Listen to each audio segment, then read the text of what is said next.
Welcome to our Global Perspectives project about the relationship between mental health and secondary school kids. The introduction. Understanding how mental health affects your engagement in school is super important, especially during high school. Mental health isn't just about feeling happy or sad, it's about how you think, feel, and deal with things in life. And when you're in high school, dealing with all the changes can be tough. From puberty to figuring out who you are and what you want, it's a lot to handle. Defining mental health. Mental health means how you're doing emotionally, mentally, and socially. It's not just about being happy all the time, it's about feeling good about yourself, dealing with stress, and getting along with others. Measuring mental health stats. To understand mental health among teens, we use surveys, checklists, and observations. Surveys ask questions about how you're feeling, like if you're stressed or sad. Checklists help professionals see if you might have a mental health issue, like anxiety or depression. Observations look at your behavior and how you're doing in school over time. Talking openly about mental health and having support systems in school is super important.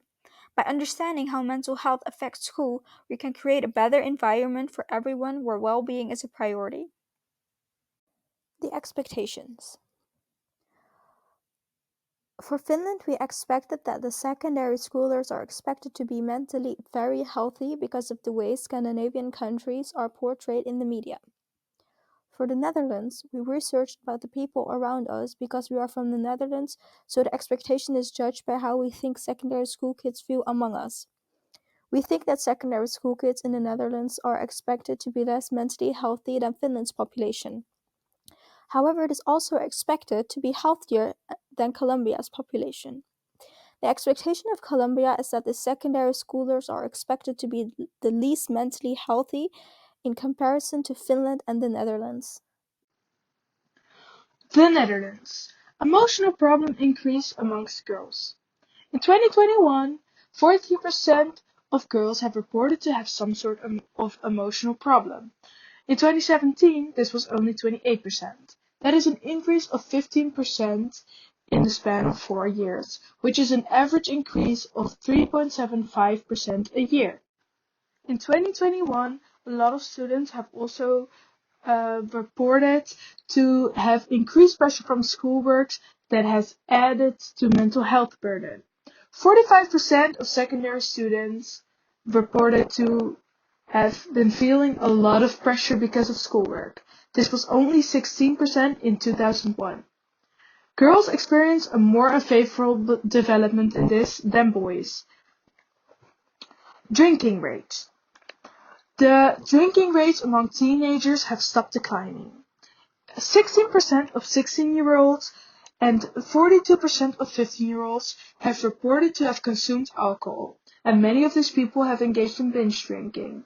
Although this is not a direct correlation to mental health, some studies show that people who engage in drinking, and especially binge drinking, are more likely to have anxiety or depression and use this as a way to cope.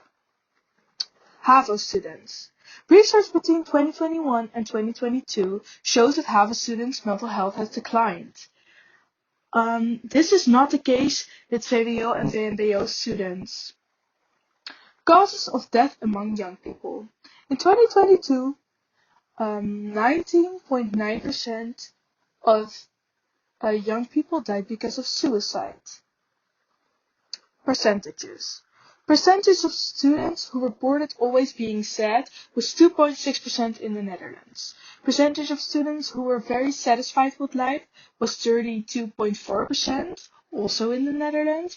And the percentage of students who are not satisfied with life is 3.7%, also in the Netherlands. In this table, you can see the prevalence of mental health among adolescents in 2012, 2016, and 2020. The things that were measured were moderate anxiety and depression symptoms, severe anxiety and depression symptoms, sleep problems, fatigue, use of mental health services, and medicine for anxiety or depression. For almost all the statistic, you can see that in 2012, the percentages were pretty high. In 2016, it had a drop, and in 2020, they increased again. Obviously, COVID has had a very big impact on these percentages. We all know COVID has had a huge impact on people's mental health, especially the ones of adolescents. In Finland, teachers are trained in developmental psychology and on how mental health affects children. And the government in Finland spends a lot of money on commitment care. Despite all this, 1/3 of all university students struggle with anxiety or depression, and suicide is one of the leading causes of death. The experimental use of drugs by young people has also increased in the recent years. You can see that because the majority of people committing suicide are intoxicated. 3.7% of students reported always feeling sad, and the index of fear of failure in Finland is minus 0.19. 66.9% of students agree with the following statements. I feel happy at school. Students' life satisfaction is 7.41, and the percentage of students who are very satisfied with life is 44.4%. 6.7% of students are not satisfied with life. The index of achievement motivation is minus 0.63. The index of schoolwork-related anxiety is minus 0.41. And the suicide rate per 100,000 people is 15.3. And the rate of depression is 5.6%. Secondary school students in Colombia often experience high levels of stress and pressure because of academic demands and high expectations from their family. This pressure can have significant impacts on students' mental health, leading to anxiety, depression, and other mental health issues. In this graph, you can see a table of the commonness of attempted suicide in students aged 12 to 17. In 2016, on average 11.7 students attempted to take their life, on a rate per 10,000 other teenagers. In 2019, this number was the highest.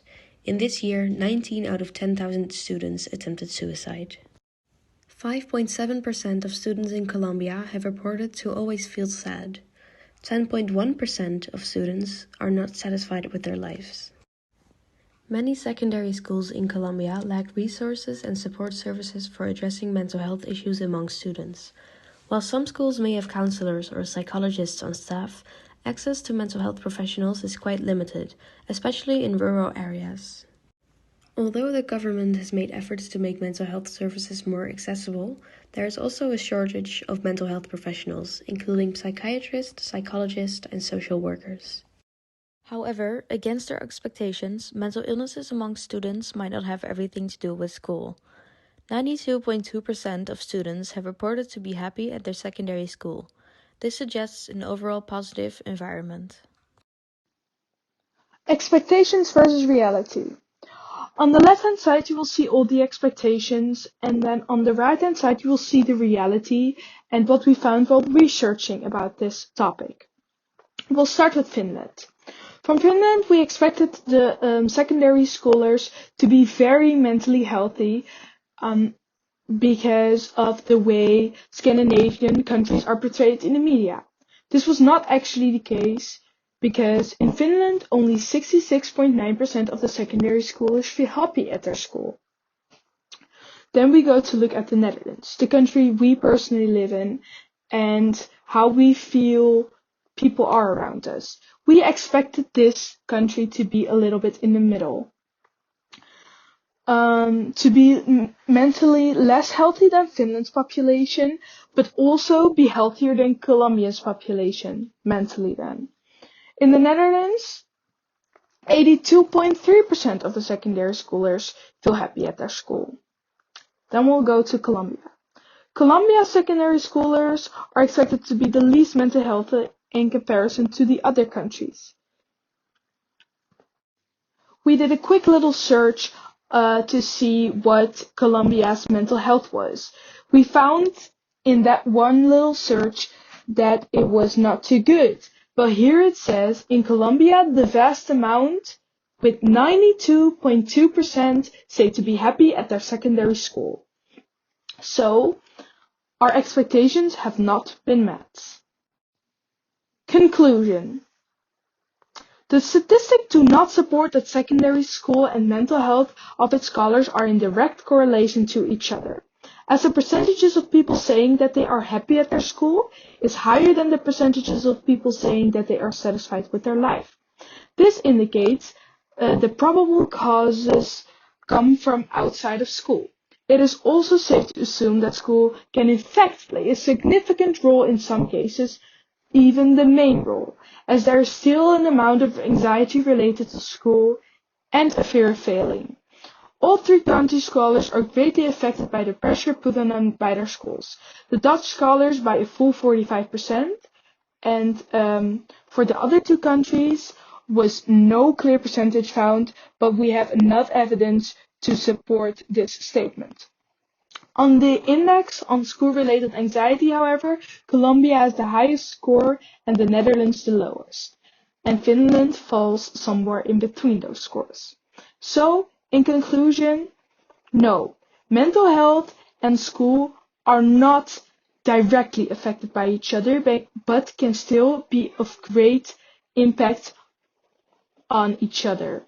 So mental health can impact the way you act at school and the way you perform and your grades. And school can affect your mental health and the way you feel.